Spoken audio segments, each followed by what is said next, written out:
Love Rays by Paula Sacks. Once upon a time, there was a little girl who lived with her mom and dad in a cozy cottage in the woods. But these weren't just any old woods. These were magical woods, and the animals who lived there could talk and laugh and sing just like you and me. The little girl loved all of the animals. She loved to gossip with the geese, whisper with the whippoorwills, yap with the yaks, joke with the jaguars, sing with the salamanders, and rhyme with the rhinos. But what the little girl loved most of all was tending to her flower garden.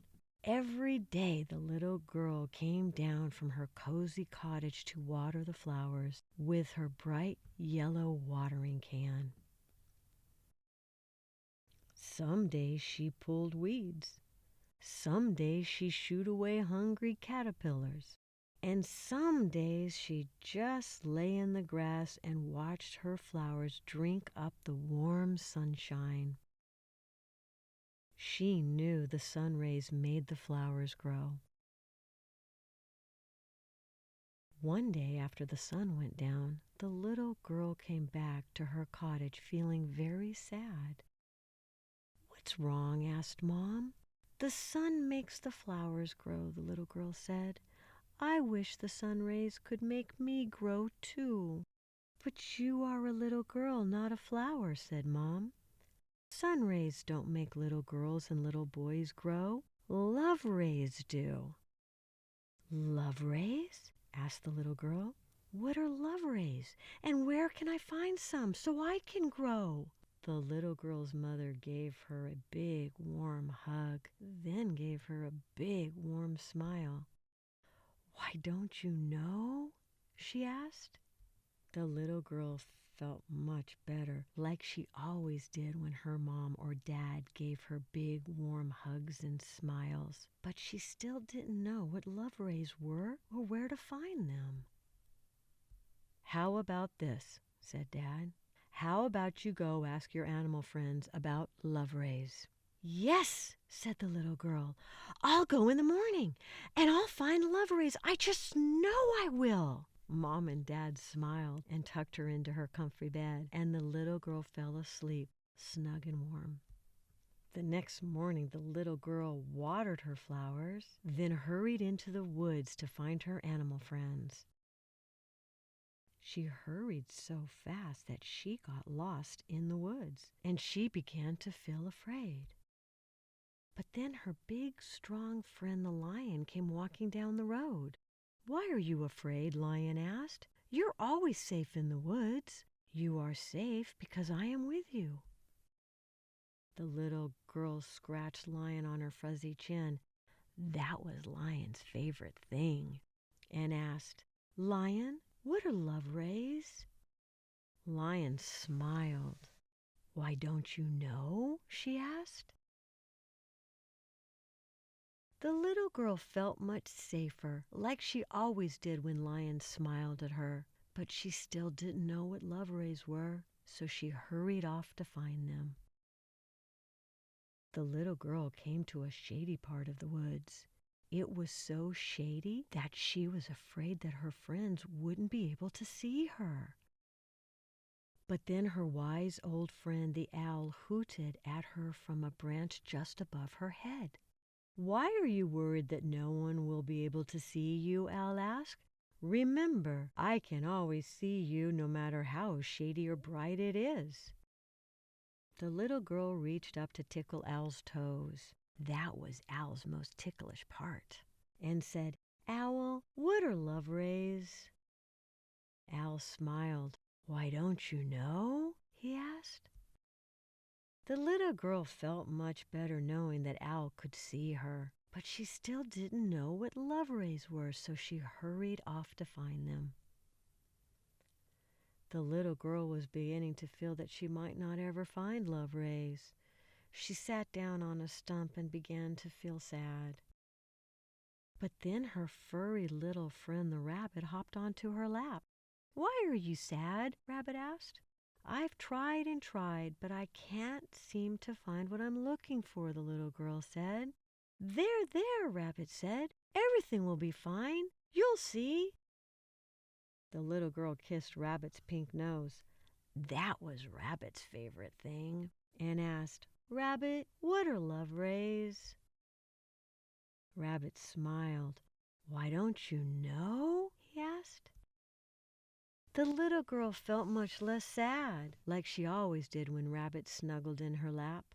But she still didn't know what love rays were, so she hurried off to find them.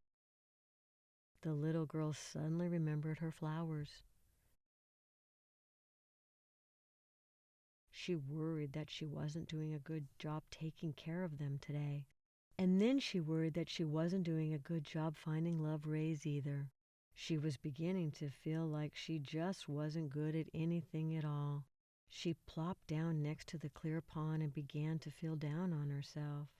But then her playful brown friend the otter popped his head up from the water. "Why are you down on yourself?" Otter asked. The little girl told Otter about her flowers, and the lion, and owl, and rabbit, and of course about her search for the love rays. "I don't feel like I'm good at much of anything," said the little girl. "Why, that's not true at all," Otter said. "You are the best flower garden tender in the woods. You're the best chin scratcher, toe tickler, and nose kisser in all the world. We animals wouldn't know what to do without you." The little girl tossed Otter's ball so he could fetch it. That was Otter's favorite game to play. And said, "Otter, what are love rays?" Otter smiled. "Why, don't you know?" he asked. The little girl felt much better, like she always did when she played with Otter. The little girl still didn't know what love rays were, but it was getting late, and she was very, very hungry, so she hurried back to her cozy cottage. Her mom and dad were waiting for her with hot soup and warm hugs. "How was your day?" asked Mom. "Did your animal friends help you learn about love rays?" asked Dad.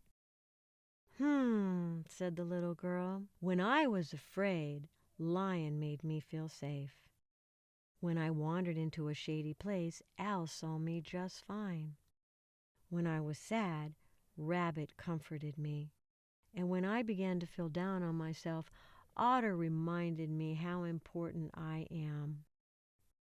"How did they do that?" asked Mom. "Well," said the little girl, "they just smiled at me, and when they did, it felt good and warm." Mom and Dad looked at each other, then smiled at the little girl. "Yes," said the little girl, "just like that.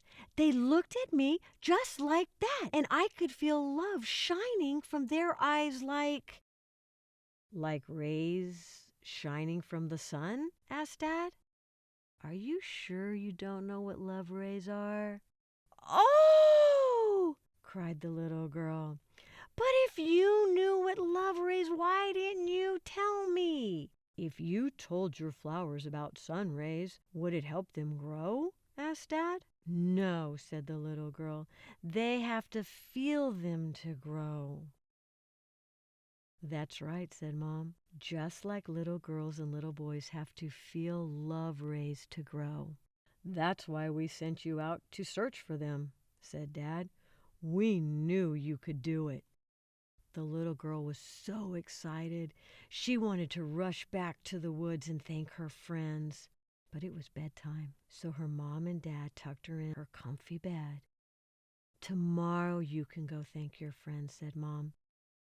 "And tend to your flower garden," said Dad. "And anything else that you want to do, you can do," said Mom. The last thing the little girl saw before she closed her tired eyes were her mom and dad smiling down at her, their love rays helping her grow.